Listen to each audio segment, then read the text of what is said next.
안녕하세요. DJ 선아입니다. 오늘의 사연 시작해 보겠습니다. 안녕하세요.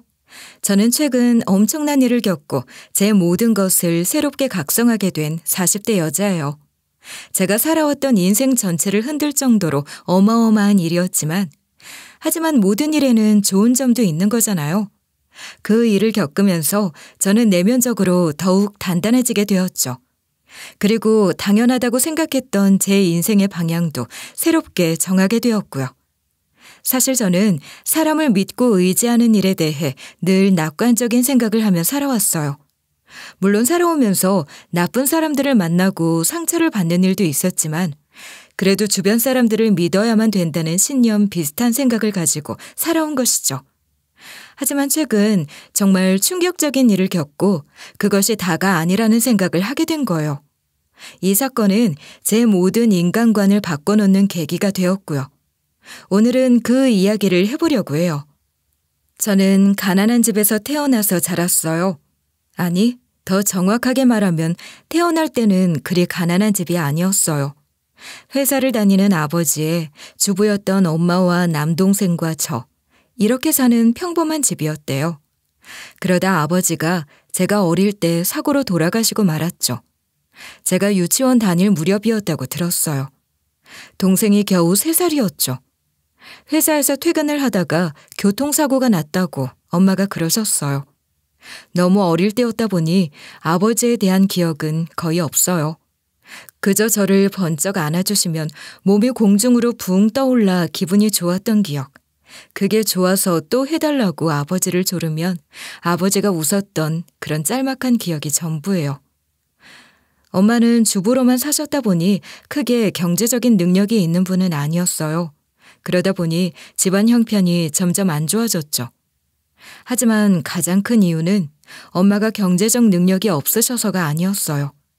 바로 엄마가 경제적 감각이 없으셨던 것이 가장 큰 이유였죠.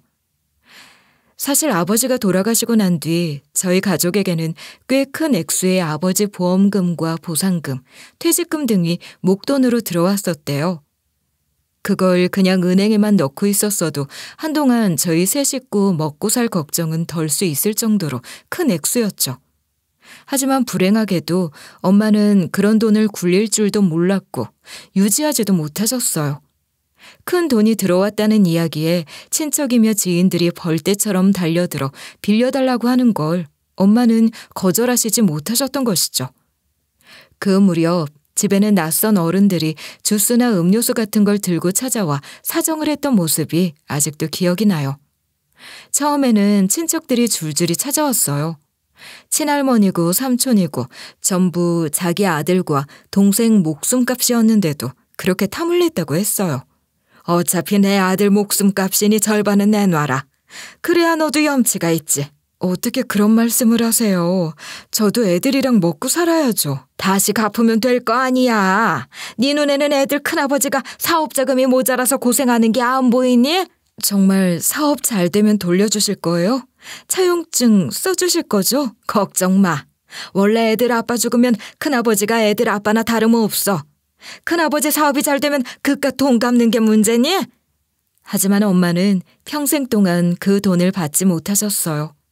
큰아버지가 평생 동안 단 한 번도 사업에 성공을 한 적이 없었기 때문이었죠. 엄마는 그때 아무리 할머니가 찾아오고 큰아버지며 숙모들이 사정을 해도 돈을 빌려주지 말았어야 했다고 후회하셨지만, 어디 돈을 빌려준 사람이 그 사람들 뿐이었겠어요. 친척들이 한바탕 쓸고 나간 자리를 온갖 친구들이며 지인들이 달려들었죠. 사연들도 다양했어요. 미정 엄마, 내가 진짜 이런 말하기 미안한데 우리의 병원비를 못 내서. 딸내미 퇴원했다면서요. 그런데 아직도 병원비가 들어요? 다시 입원을 하고 수술을 할지도 몰라. 내가 6개월만 쓰고 이자 쳐서 돌려줄게. 애 병원비만 아니면 내가 이런 부탁 안 해. 제발 부탁이야. 애 병원비부터 남편 사업부도 사기를 당했다. 당장 빚을 안 갚으면 길거리로 나앉아야 하는 처지가 되었다. 사연들이며 사람들은 끝도 없었어요. 거기다 엄마가 거절을 하기라도 하면 어찌나 화를 내는지 마치 자기가 맡겨둔 돈을 찾으러 오는 것처럼 굴었어요. 미정 엄마, 사람 그렇게 안 받는데 너무하네. 내가 오죽하면 이런 말을 하겠어. 미안해. 그런데 나도 이제 정말 돈이 없어서 그래. 진짜야. 이해해줘. 어? 돈을 빌려주지 못한다는 말에도 저 모양이었는데 빌려준 돈은 받을 수가 있었겠어요. 제가 좀 자라고 나서부터는 늘 엄마는 전화를 붙들고 사정을 하거나 화를 내셨죠. 어머니, 그러니까 조금이라도 주셔야죠. 저희도 지금 너무 힘든 거 아시잖아요. 네? 아주버님은 아예 돈을 꾼 적도 없다고 하신단 말이에요. 아니, 그때 딸내미 병원비 꿔갔잖아. 기억이 안 난다니? 집에 와서 사정을 하더니 어떻게 그게 기억이 안 나? 어? 정말 이럴 거야? 왜 돈을 빌려줄 때는 서서 빌려주고 받을 때는 엎드려 받는다는 말이 있잖아요. 어쩌면 저희 엄마에게 그 말은 틀린 말일지도 몰라요. 아무리 엎드려 사정을 해도 못 받는 돈이 태반이었거든요. 철이 들고 나서 본 엄마는 늘 전화를 붙들고 화를 내시거나 혼자 분을 사기시는 모습이었어요. 때로는 억울함에 혼자 우시기까지 하셨고요. 저는 그런 모습이 너무 답답했어요. 아직 어린 저와 남동생을 키워야 할 돈인데 엄마는 그것도 지키지 못하고 그 대가로 평생 힘든 일을 하면서 저희를 키워야만 했잖아요. 돈도 지키지 못했고 본인의 그런 잘못 덕분에 자신이 고생을 하는 것을 떠나서 자식들까지 인생을 저당 잡혀야 하는 상황이 되었잖아요. 아버지 없는 가난한 홀어머니 아래에서 학창시절을 보낸다는 것은 정말 힘들고도 서러운 일이 많았어요. 그리고 그 서름을 삼켜야 하는 건 저와 남동생의 몫이었죠. 그래서 어린 마음에는 엄마가 원망스럽기도 했어요. 저는 사실 미술에 관심도 많았고 어느 정도 재능도 있었어요. 그래서 미술 공부가 하고 싶었죠. 너 미술학원 다니지? 나중에 미대 갈 거야? 왜? 너도 다니게? 그래, 같이 학원 다니자, 어? 아니, 좀 물어보려고. 한 달에 학원비 얼마야? 대충 50만 원 넘나? 난 잘 몰라. 늘 엄마가 학원비 많이 든다고 구박해. 학원비에 물감도 사야 하고 뭐 한두 푼 드는 게 아니라고. 아, 그래? 생각보다 많이 드는구나. 너 미술에 소질 있다고 선생님도 그러셨잖아. 지금 다녀도 너 정도 재능이면 금방 잘할걸? 같이 다니자, 어? 저희 집이 그 돈을 제대로 감당할 리 없었어요. 저는 미술의 미자도 꺼내지 않고 그냥 포기했죠. 그래야만 하는 현실이 너무 싫었어요. 저는 그때 마음속으로 결심을 했죠. 모든 걸 떠나서 돈을 많이 벌겠다고 말이에요. 그래서 나중에는 무엇이든 내가 원하는 걸 하면서 살겠다고. 적어도 돈이 없어서 꿈을 포기하거나 인생을 원하는 대로 살지 못하게 하지는 않겠다고 이를 갈았던 거예요. 그래서 저는 고등학생 때부터 경제 감각을 키워나갔고 말하자면 재테크에 정말 관심이 많았어요. 그리고 고등학교를 졸업하자마자 돈을 버는 데 뛰어들었죠.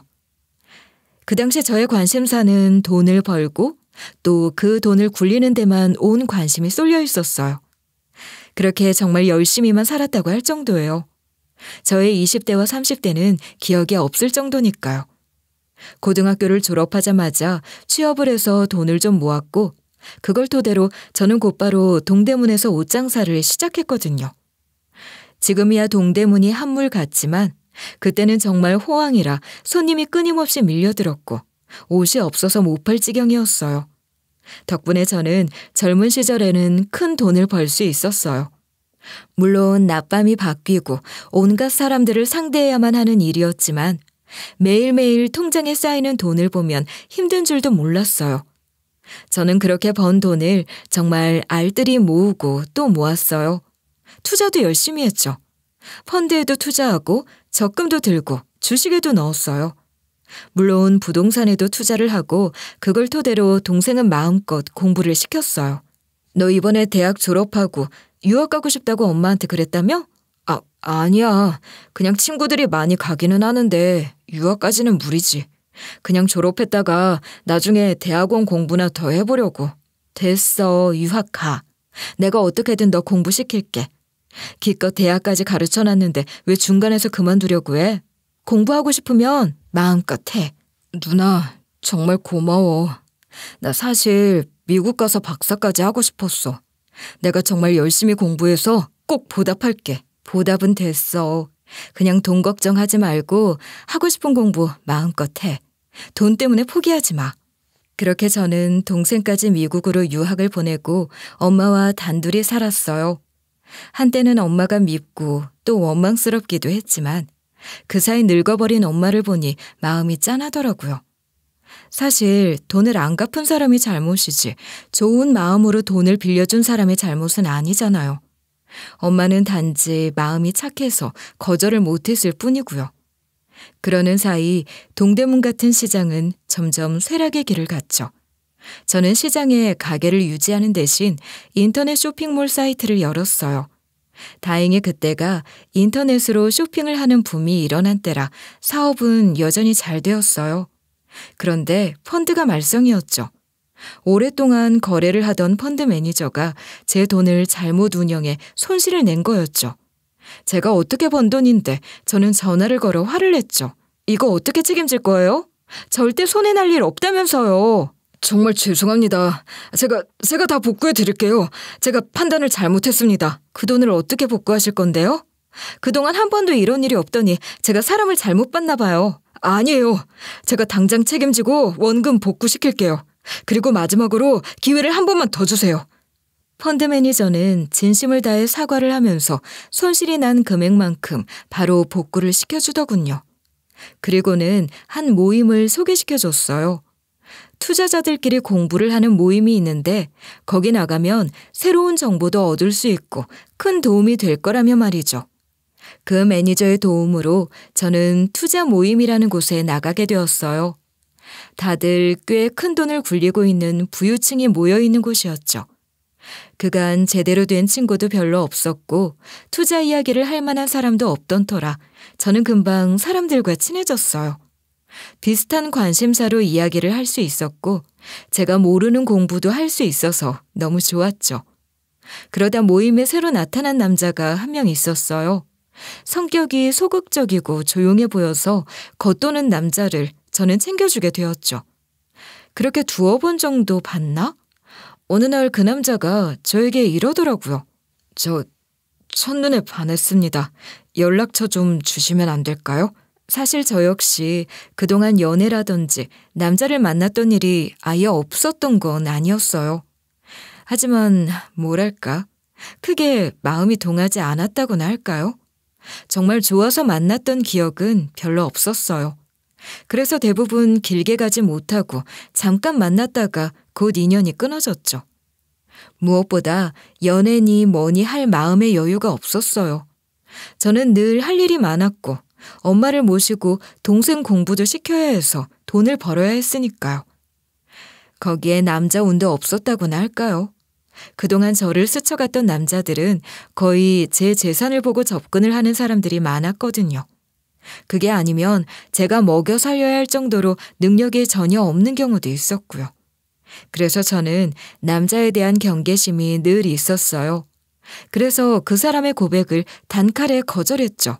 언제 봤다고 그러세요? 여기 그런 모임 아니니까 그런 말씀 마세요. 저도 잘 알죠. 그래도 말 안 하면 후회할 것 같아서 밤새 고민했어요. 그럼 제발 식사 한 번만 제가 대접해드리면 안 될까요? 제가 바빠서요. 그럴 시간이 없어요. 부탁드릴게요. 딱 한 번만 만나주세요. 그래도 싫으시면 제가 얼씬도 안 할게요. 네? 남자의 인상은 투박하기는 했지만 진심이 보였어요. 이 모임에 나온 거면 신원도 확실하겠다.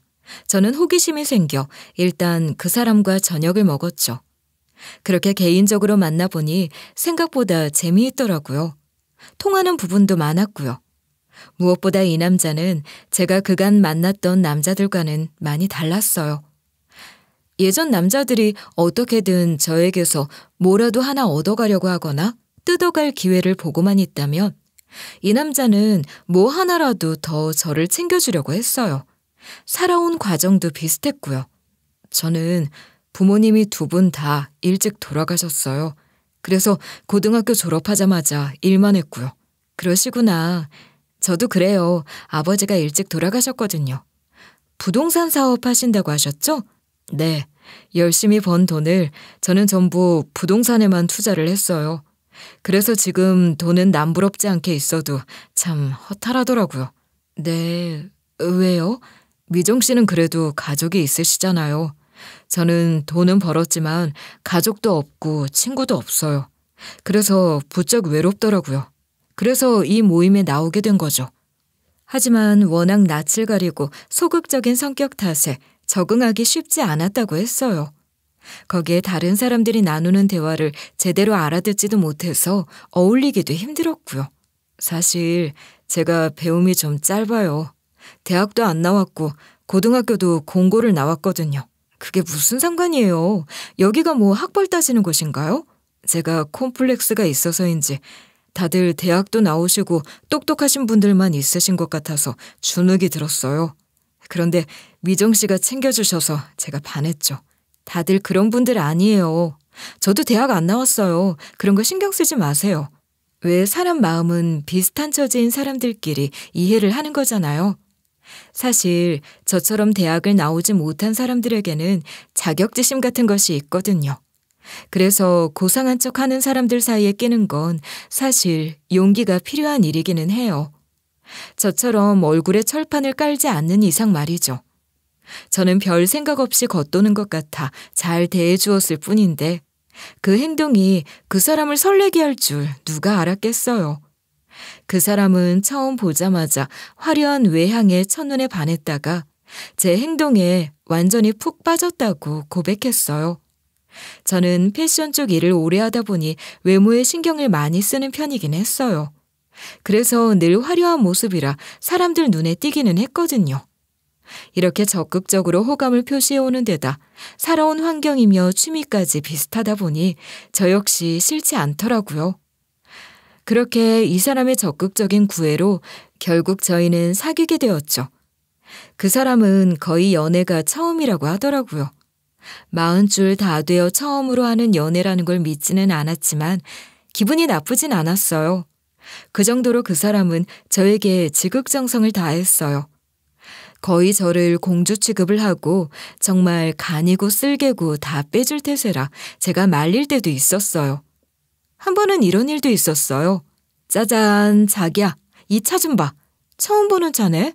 자기 새 차 뽑았어? 이거 엄청 비싼 외제차잖아. 자, 내 선물. 이제부터 자기 차야. 차키 받아. 뭐? 이게 무슨 짓이야? 이게 얼마짜린데 여자친구에게 덥석 외제차를 사와? 자기 차 바꿔야 한다며. 어차피 바꿀 차 내가 바꿔줄게. 그 정도는 할 수 있어. 한 달쯤 전에 차에 장고장이 생겨서 제가 혼잣말로 차를 바꿔야 하나? 왜 자꾸 고장이 나지? 라고 했던 걸 듣고 있다가 덥석 몇 천이 훌쩍 넘는 차를 사서 온 거였죠. 이런 말을 하기는 민망하지만 정말 그 사람은 저에게 미쳐 있다고 해도 과언이 아닐 정도였어요. 사귄 지 한 달이 되기도 전에 벌써 결혼 이야기를 꺼냈으니까요. 우리 빨리 결혼하자, 어? 어차피 나이도 다 찼고 돈을 더 벌어야 하는 것도 아니잖아. 왜 이래? 우리 만난 지 이제 한 달이야. 한 달 만에 결혼하자는 사람이 어딨어. 난 늘 혼자여서 이제 외로운 건 지긋지긋해. 자기랑 빨리 결혼해서 같이 여행도 다니고 평생 재밌게 살고 싶어. 그만 좀 재촉해. 나도 생각을 좀 해봐야지. 사귀자마자 결혼이라니. 좀 당황스러웠지만 남친은 진짜 거의 매일 졸라댔어요.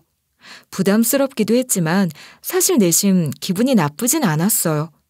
저도 이렇게나 진지하게 연애를 하는 건 거의 처음이었으니까요. 그리고 이 사람처럼 저에게 온 마음을 다해 진심으로 자기가 가진 걸 다 퍼주려고 하는 남자는 처음이었거든요. 그간의 연애에서 남자들은 조금만 사이가 가까워졌다 싶으면 벌써 돈 이야기를 꺼내거나 자신의 어려운 사정 이야기를 구구절절 늘어놓기 바빴어요. 하지만 저에게 오히려 자기가 다 해주려고 하는 남자는 이 사람이 처음이었던 거죠. 무엇보다 제가 심정적으로 의지할 수 있게 된 남자도 이 사람이 처음이었고요. 이렇게나 저를 신주단지 모시듯 하면서 공주 취급을 하니 지켜보던 엄마까지도 고개를 저었죠. 너는 복도 많다. 다 늙어서 저런 남자 만나기 어디 쉽니? 애 그만 태우고 결혼해. 아우, 민망해 죽겠어. 결혼은 무슨. 아직 만난 지 반년도 안 지났는데. 뭐 둘 다 나이도 꽉 찼는데 사람 보는데 시간 뭐 필요해. 예전에는 선보고 한 달만 해도 결혼해서 다 잘 살았어. 그래도 만나자마자 결혼은 좀 고민이 돼서 그래. 그렇게 제가 망설이고 있는데 어느 날 남자친구가 상기된 얼굴로 와서는 이런 고백을 하더군요. 나 오늘 사람 만나러 호텔 갔는데 거기 예식장이 너무 예쁜 거야. 날짜도 딱 한 달 뒤에 자리가 있고. 무슨 소리를 하는 거야? 한 달 뒤에 날짜 있으면 뭐, 그때 결혼하자고? 응, 우리 결혼하자. 나 그냥 예식장 계약하고 와버렸어. 식장 보니까 거기 서 있을 자기가 너무 보고 싶더라고. 뭐? 무슨 소리야? 예식장 계약이 무슨 장난인 줄 알아? 거기 식장비가 얼마인지는 알아? 몰라.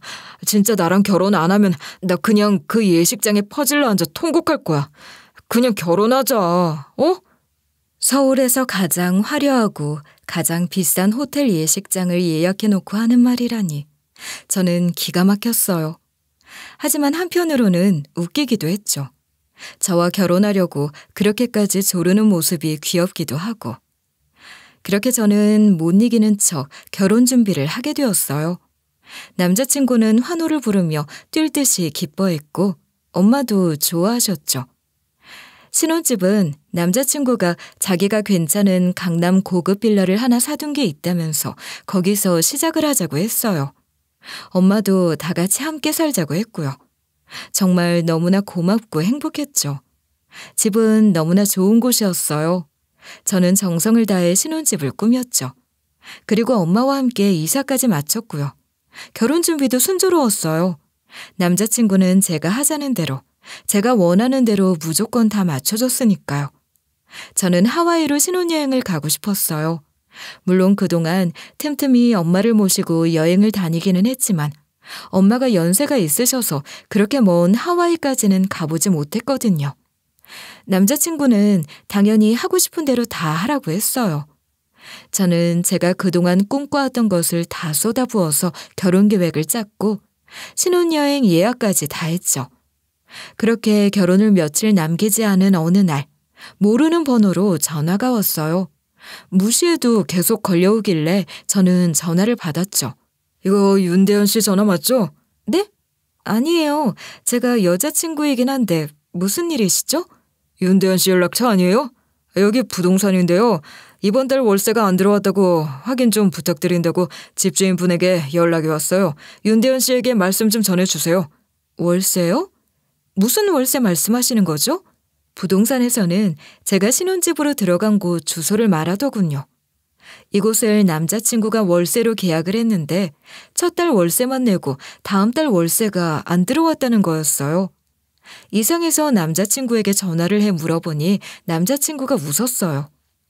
그거 세금 때문에 내가 다른 사람 이름으로 사서 당신 이름으로 월세 계약을 한 거야. 걱정 마. 그래도 되는 거야? 그럼 이 집은 다른 사람 집이라는 소리야? 아니지. 그냥 명의만 빌린 거야. 친구 명의인데 월세 계약서에 당신 이름을 보고 누군지 몰라서 부동산에 연락을 한 모양이야. 이번에 신혼집으로 급하게 집을 샀거든. 정말? 그 친구는 믿을 만한 사람이야? 그럼 그동안 계속 같이 일한 사이인데. 이거 다른 사람한테 이야기하면 안 돼? 사실 편법이야. 내가 이런 식으로 부동산을 굴려. 알아보니 실제로 부동산을 수십, 수백 채 가지고 있는 사람들은 그런 식으로 편법을 하면서 세금을 줄이는 모양이더라고요. 그리 떳떳한 방법은 아니었지만 아직 정식 결혼을 한 사이도 아닌데 그걸 가지고 뭐라고 하기도 그랬어요. 보통 그런 경우에는 가족 이름으로 돌리지만 가족이 없었던 그 사람은 다른 사람의 명의로 돌리고 있었던 거죠. 그래도 이거 좀 위험한 방법 아니야? 응. 그래서 얼른 결혼해서 자기랑 어머님 이름으로 일부분 바꾸려고. 그래야 나도 안심이 되니까. 결혼하니까 이래저래 너무 좋네. 하지만 불안한 마음이 완전히 가시지는 않더라고요. 저 역시 감이라는 게 있잖아요. 어쩌면 그때가 마지막으로 제 예감이 경고를 한 것일 수도 있었지만 전 깨닫지 못했던 것이죠. 저는 제가 직접 부동산에 전화를 해 그 이후 월세가 어떻게 되었는지 물었어요. 그랬더니 저와 통화를 했던 부동산 사장이 전화를 받아서는 반색을 하더라고요. 안 그래도 윤 사장님 연락 받았어요. 아유, 결혼하시는 것도 모르고. 아유, 그렇게 좋은 분 만나시니 얼마나 행복하세요. 저도 결혼식 꼭 갈게요. 저는 그제야 안심을 했죠. 그것이 잘못된 안심이었는지도 모르고 말이죠. 그렇게 결혼 준비는 차근차근 진행이 되었어요. 결혼이 다가올수록 남자친구는 너무나 행복해했죠. 남동생도 미국에서 급히 한국으로 귀국을 했어요. 그렇게 저희는 결혼식을 올렸죠. 결혼식 당일날 저희 쪽 하객들은 정말 많았어요. 제가 사업을 오랫동안 하기도 했고 나름 발이 넓은 편이었거든요. 물론 저희를 소개시켜준 펀드 매니저도 참석했어요. 하지만 투자 모임에 있었던 사람들은 오지 않았더군요. 저 역시 남자친구와 사귀게 된 이후부터 그 모임에 나가지 않아서 관계가 소원해진 터라 그러려니 했죠. 그렇게나 북적이는 우리 편 사람들과는 대조적으로 남자친구 쪽 하객은 정말 적었어요. 거의 10손가락에 꼽을 정도였죠. 하지만 친한 친구도 별로 없었고 계속 일만 하면서 살아온 남자친구의 과거를 알았기 때문에 저는 이상하게 생각하지 않았어요. 하지만 남동생은 의아해하더군요. 아니, 아무리 바쁘게 살았다 그래도 자기 결혼식에 부를 사람이 10명도 안 된다는 게 말이 돼? 그동안 친구 사귈 틈도 없이 바쁘게 살아서 그래. 나라고 뭐 다른 줄 알아? 그래도 결혼식에 친구만 와? 원래 일 때문에 아는 사람들이 더 오는 거야. 매형은 대체 사업을 어떻게 하셨대? 야, 너 누나 결혼식에서 그런 이야기나 할 거면 나가. 가서 엄마 시중이나 들어. 짜증이 나더라고요. 사람마다 상황이 다 다른 건데 고작 한다는 말이 저러니까 트집을 잡는 것 같아서 저는 남동생에게 잔뜩 신경질을 부렸죠. 그 일만 빼면 결혼식은 잘 치루어졌어요. 화려하고 아름다운 결혼식이었고 엄마는 감동해서 눈물을 보이시기까지 했으니까요. 결혼식을 마치고는 저희는 호텔바에서 친한 사람들과 간단히 술을 마시는 피로연도 열었어요. 신혼여행을 떠나는 비행기가 저녁 시간이라서 공항으로 출발을 하기까지는 여유가 있었거든요. 하지만 피로연에서 기분이 좋았던지 남자친구가 술을 좀 마시게 되었어요. 아무래도 막 결혼한 새신랑이라면서 술을 따라주는데 거절하기는 힘이 들잖아요. 곧 공항으로 출발할 시간이 다가오는데 남동생이 이러더라고요. 내가 공항으로 가는 택시 잡아놨어. 호텔 앞에서 공항까지 모셔다 드린다고 피로연 끝날 때까지 기다려준다고 해서 그러라고 했어. 그래? 택시 타고 갈까? 응. 기다리는 시간 따로 돈 받지도 않는데 짐도 다 실어주고 신혼부부 전문이래.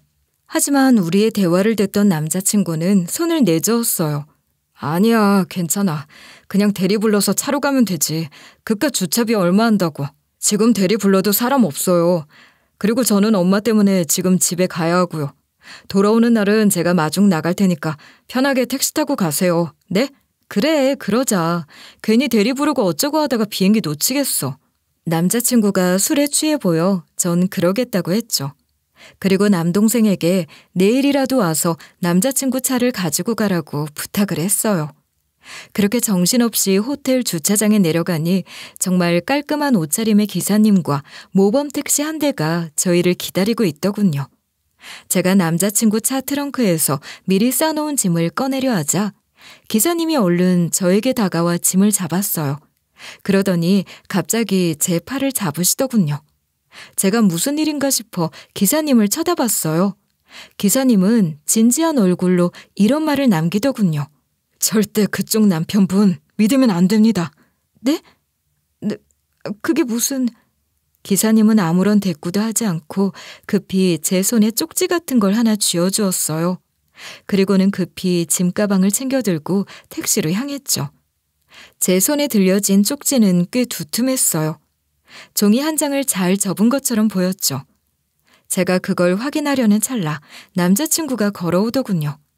왜 그랬는지는 저도 잘 모르겠어요. 저는 얼른 쪽지를 주머니에 숨기고 아무 일도 없는 척을 했어요. 그리고 그 택시를 타고 공항으로 출발하게 된 거였죠. 저녁 시간이었지만 토요일 저녁이라 그런지 차가 좀 막혔어요. 그러자 기사님이 숙취 해소제 하나를 남친에게 건네주더군요. 사장님, 술 좀 드신 것 같은데 이거 드세요. 그래야 비행기 타시죠. 아, 고맙습니다. 저 역시 술을 좀 마신 터라 저에게도 당연히 주겠거니 싶어 손을 내밀었지만 기사는 고개를 저었어요. 죄송해요. 한 병밖에 안 남아서 드릴 게 없네요. 아, 그래요? 그럼 이거 자기가 마실래? 아니, 사장님 드세요. 사장님이 술 더 많이 마신 것 같은데. 너무 술 냄새 나면 비행기 안 태워줄 수도 있어요. 누가 봐도 그 음료수를 남자친구에게 먹이려고 작정을 한 것 같았지만 저는 모른 척했죠. 남자친구는 숙취 해소제를 마시고 혼자 이런저런 이야기를 하더니 이러더군요. 나 너무 기분이 좋아. 아, 근데 너무 졸리다. 조금 잘 테니까 도착하면 깨워줘. 그 말을 남기고 남자친구는 기절하듯 잠이 들었어요. 남자친구가 골아떨어진 걸 백미러로 확인한 기사가 저에게 이러더군요. 한동안은 정신없이 잘 거예요. 음료수에 수면제를 넣었어요. 이제 제가 준 쪽지를 펴보세요. 솔직히 손이 덜덜 떨렸어요. 솔직히 무서운 상황이잖아요. 하지만 궁금증이 더 컸어요. 저는 침착하려고 애를 쓰면서 쪽지를 펴보았어요. 그리고 거기에는 경악스러운 이야기가, 진실이 있었어요. 그 쪽지는 사람을 찾는 전단지를 곱게 접은 것이었어요. 전단지에는 남자친구가 환하게 웃으며 낯선 여자와 껴안고 찍은 사진이 박혀 있었고요. 그건 청첩장 사진이었어요. 남자친구 아래에는 이름이 윤대현이 아니라 윤상민이라고 되어 있더군요. 그리고 아래에는 이런 글이 적혀 있었어요. 윤상민과 결혼을 했던 내 여동생은 전 재산을 날리고 버림을 받은 채 결국 돌아오지 못할 곳으로 떠나는 선택을 했습니다. 나는 평생을 윤상민을 쫓아다니고 있습니다.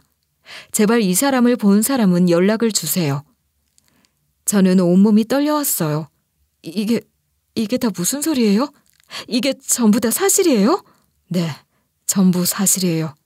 제 여동생은 그렇게 세상을 등졌어요. 절대로 이 사람은 믿을 사람이 아니에요. 백미러로 저를 쳐다보는 기사님의 눈은 벌겋게 충혈되어 있었어요. 저는 토할 것만 같았죠. 기사님은 눈물을 뚝뚝 흘리며 자신의 사연을 이야기했어요. 이놈을 뒤쫓은 지 5년이에요. 전국 방방곡곡을 다니느라 택시기사 일을 한 것도 이놈 때문입니다. 지금 이걸 저보고 믿으라는 거예요? 이 전단지가 진짜인 걸 제가 어떻게 믿어요? 제가 겨우 이놈 행방을 알아낸 게 어제였는데 이놈이 결혼을 한다고 했어요. 당장 요절을 낼까도 생각을 했지만 당신 얼굴을 보니 내 여동생의 생각이 나더군요. 어떻게 세상에 이런 일이. 그냥 당신이라도 구해야겠다 싶어 내 택시에 태우기 위해서 당신 남동생에게 접근을 한 거예요. 그뿐이에요. 믿지 않아도 좋아요. 하지만 이놈은 제가 데려갈 겁니다. 그동안의 일이 주마등처럼 머릿속을 스쳐갔어요. 어쩐지. 사실 내가 눈치를 챌 만한 것은 너무나도 많았었는데 저는 수많은 경고들을 무시했던 것을 깨달았어요. 저는 소리쳤죠. 세워주세요. 네? 당장 세우라고요. 나 뛰어내리기 전에. 기사님은 아무 말 없이 차를 세웠어요. 일단은 이 차에서 내려야겠다는 생각에 저는 정말 달리는 차에서 뛰어내릴 생각까지 했어요.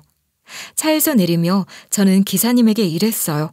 어디로 가실지는 제가 알려드릴 테니 이 인간 자는 동안 그리로 가 계세요.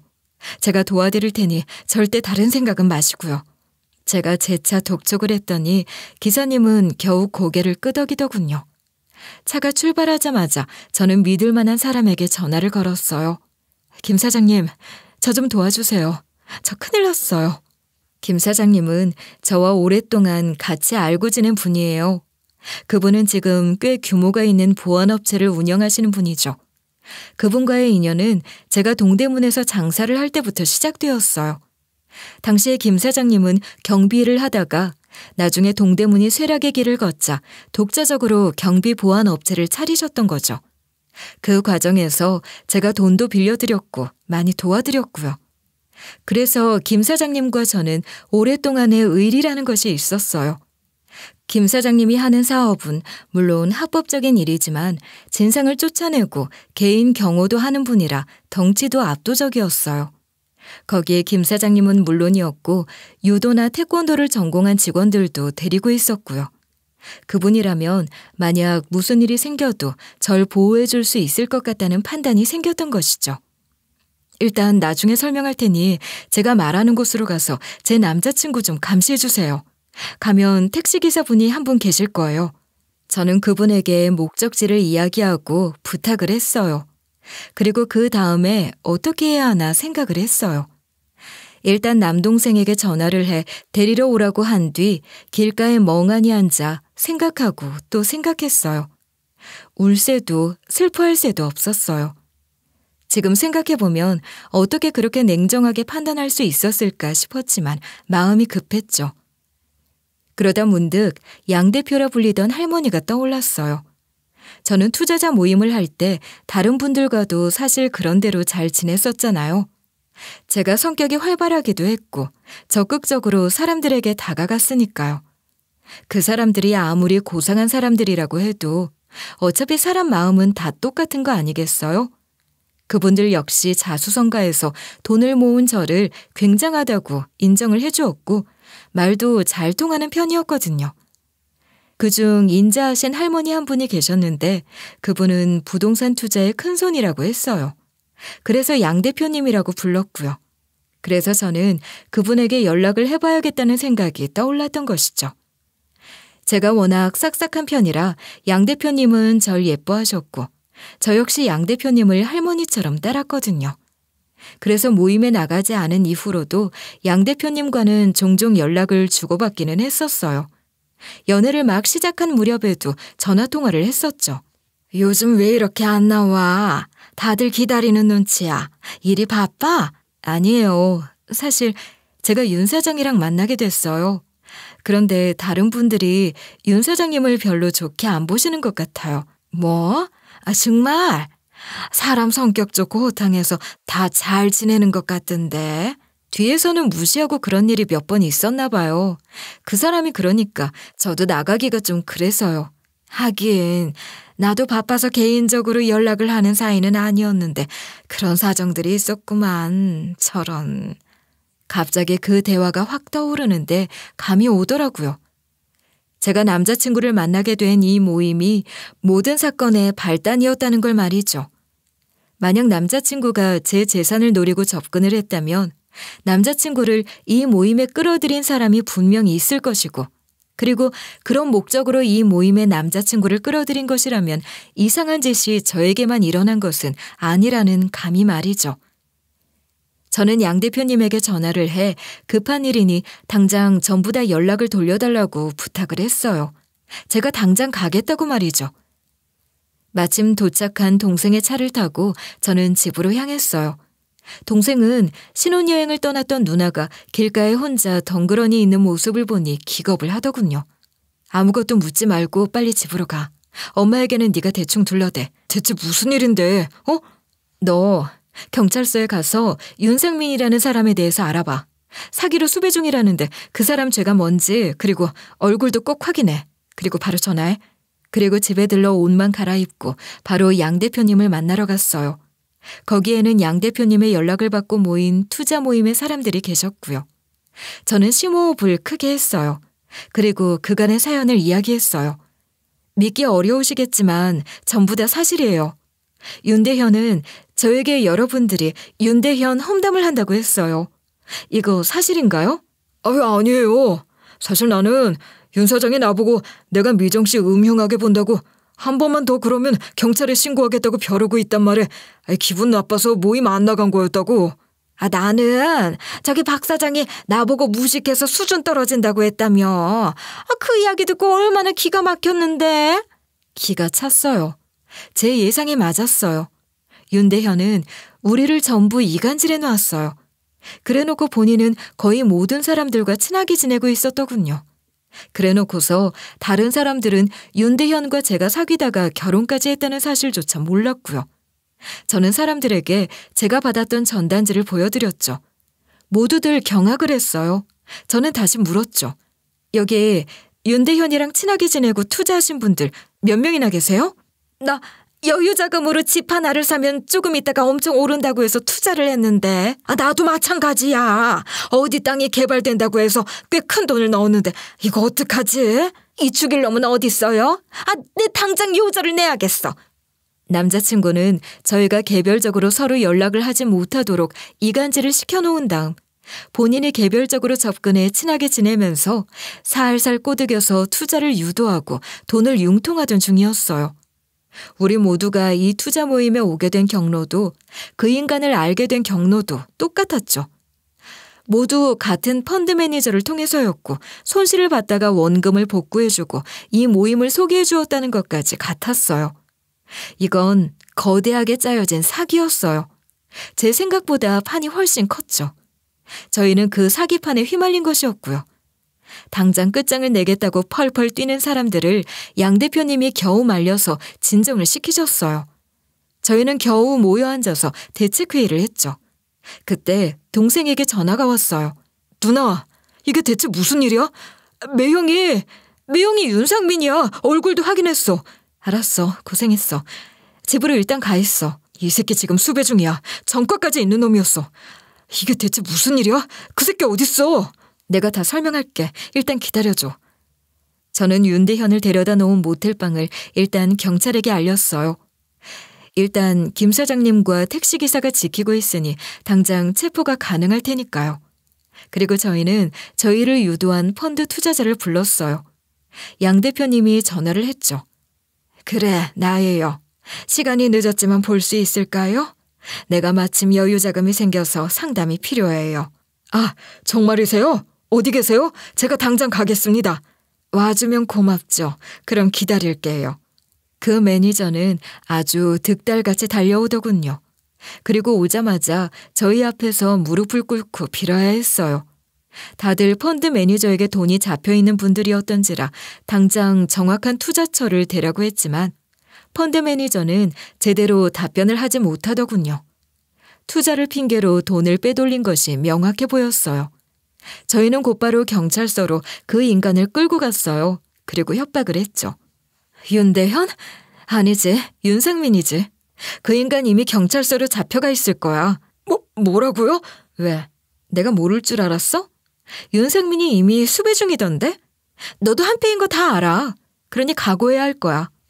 아니에요. 제발 살려주세요. 저는 아무것도 몰라요. 제가 돈은 전부 다 돌려드릴게요. 아직 회사 계좌에 그대로 있어요. 하지만 통할 리가 있겠어요?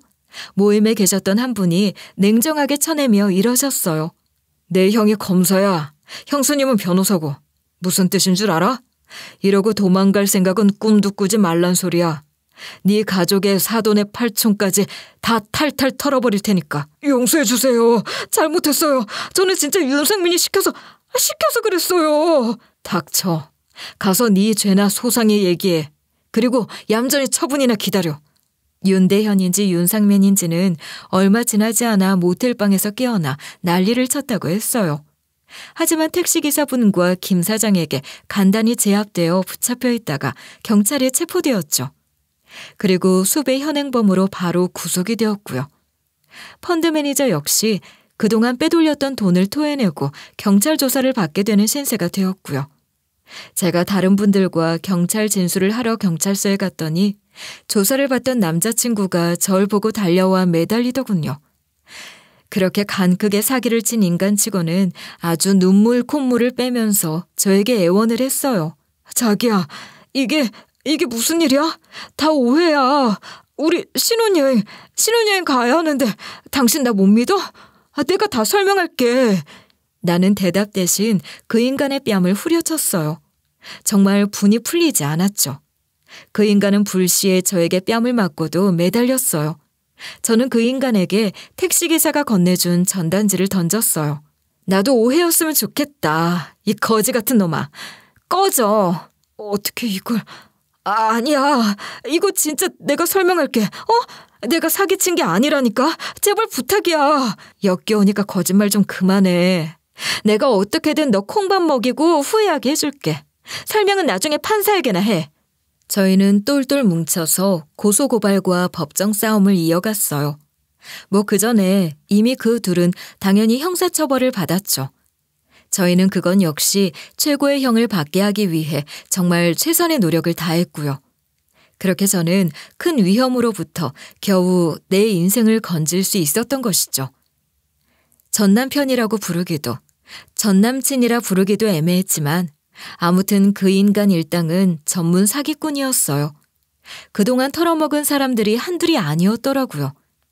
제 전 남자친구는 그 일당의 얼굴마담이었고요. 전 남자친구는 원래는 진짜 펀드 매니저였다고 하더군요. 그러다가 고객의 돈을 함부로 유용하는 사고를 쳐서 해고를 당한 뒤에 본격적으로 사기를 치며 다니고 있었고요. 아마 순진해 보이는 얼굴과 눈 하나 깜짝 안 하고 거짓말을 밥 먹듯 하고 임기응변에 능해서 얼굴마담으로 돌아다녔던 모양이었어요. 정말 어이가 없었던 말은 절 모임의 꼬득인 펀드 매니저의 말이었어요.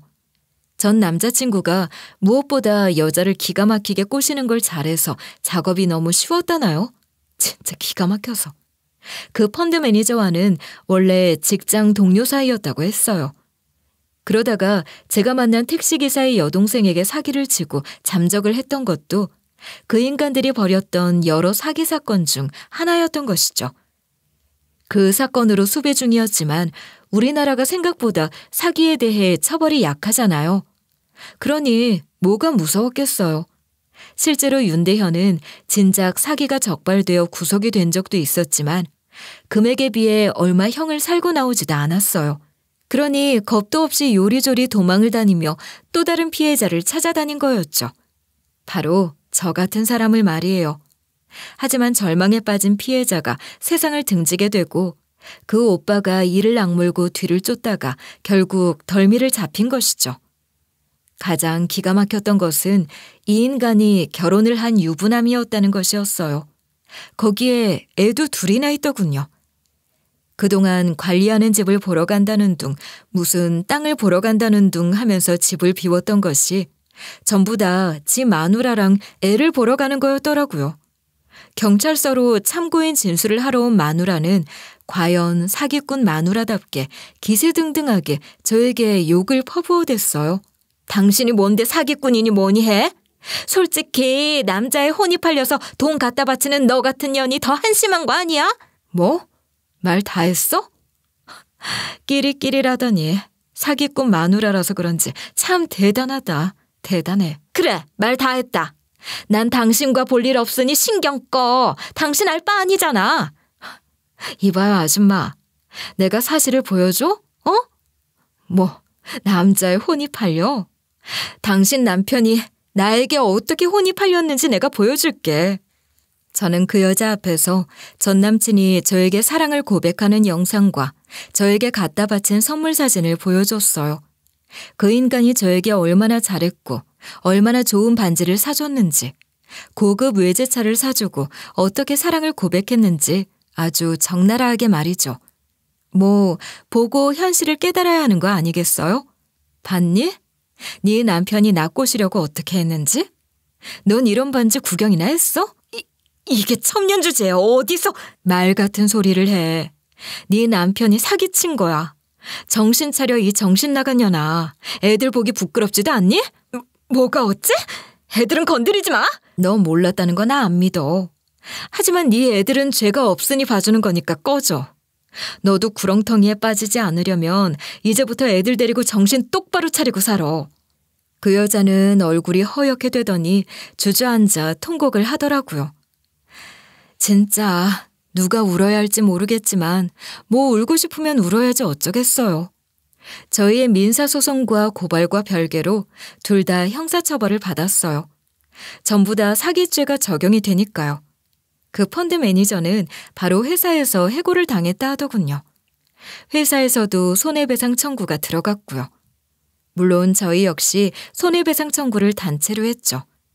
전 남친 윤대현은 모든 재산이 전부 다 압류되었어요. 그 마누라가 살고 있던 집까지 전부 다 차압을 걸었고 거의 모든 재산을 다 가져왔던 것이죠. 모임에 있던 분이 분노해서 형과 형수를 전부 동원을 했는데 마침 형수님이 있는 변호사 사무실이 이런 압류와 환수의 전문이라고 하더라고요. 거기에 저희는 단체 소송이다 보니 건도 크잖아요. 무엇보다 그 형님과 형수님이 분노를 해서 아예 사무실이 있는 변호사를 거의 전부 다 동원하다시피 했으니 저희 소송은 백전백승이었죠. 저희 신혼집이랍시고 윤대현이 구입을 했다는 그 집은 당연히 그냥 월세로 얻은 것에 불과했어요. 윤대현은 그 집에서 한 달 남짓 살다가 그냥 흔적도 없이 사라질 계획이었나 보더라고요. 그래서 계약도 제 이름으로 한 거였고요. 그게 원래 수법이었다고 했어요. 택시기사의 여동생도 바로 그렇게 똑같이 당했다고 했거든요. 그분의 여동생 역시 평생 사업으로 모은 재산을 다 날렸다고 하시더군요. 저는 월세 계약을 바로 해지하고 보증금을 그냥 받았어요. 어차피 제 이름으로 한 계약이니 제가 받는 게 당연하잖아요. 강남 고급 빌라라 그런지 월세 보증금도 꽤 액수가 되더군요. 저는 그걸 택시기사분께 드렸어요. 아니에요. 저 못 받아요. 안 그래도 소송도 무료로 참가시켜 주셨는데 받으세요. 어차피 제 돈도 아니고 윤대현, 아니 윤상민 그놈 돈이니 받으셔도 돼요. 감사해요. 정말 감사합니다. 이걸로 마음의 상처는 치료되지 않으시겠지만 적어도 제 인생은 구해주셨잖아요. 사람을 구하셨으니 여동생분도 안심하실 거예요. 이제 마음을 좀 내려놓으세요. 택시기사분은 정말 펑펑 우셨어요. 너무 비통하게 통곡을 하셔서 뭐라 위로를 해야 할지도 모르겠더라고요. 재판에서 만난 둘은 아주 울고불고 추하기 그지없었어요. 서로에게 죄를 뒤집어 씌우기 바빴죠. 물론 전 남친은 저에게 애원을 했죠. 나 이번은 진짜였어. 나 당신 정말 사랑했어. 이건 진짜 진심이야. 나 이번에는 마음먹고 당신이랑 잘 살아보려고 했어. 아, 무슨 개소리야. 어디서 개가 짖어? 시끄럽게. 진짜야. 나 이번에 다 손 털고 당신이랑 살 작정이었다고. 사랑해. 믿어줘. 그 병신은 아마 방청석 뒤쪽에 지 마누라가 와 있는지도 몰랐을 거예요. 사랑 타령을 하는 전 남친을 보고 있던 그 마누라 표정이 진짜 볼만했는데 말이죠. 그 이후로 그 둘은 이혼 소송을 하고 재산 때문에 개같이 싸웠다고 하는데 뭐 그래봐야 전부 우리가 가져올 것이니 제가 알 바는 아니죠. 저는 그 이후로 미국으로 떠났어요. 동생이 이 모든 과정을 보더니 이랬거든요. 나랑 같이 미국 가. 나도 미국에서 자리 잡았으니까 엄마랑 다 같이 가자. 갑자기 미국? 가서 나보고 뭐 하라고. 누나 하고 싶던 미술해. 누나 미술 하고 싶어 했잖아. 엄마는 내가 모실게. 이 나이에 갑자기 무슨 미술이야. 됐어. 누나 나중에 돈 걱정 없어지면 하고 싶은 거 하려고 고생해서 돈 모았잖아. 그때가 지금이야. 그러니 이제 누나 인생 하고 싶은 대로 살아.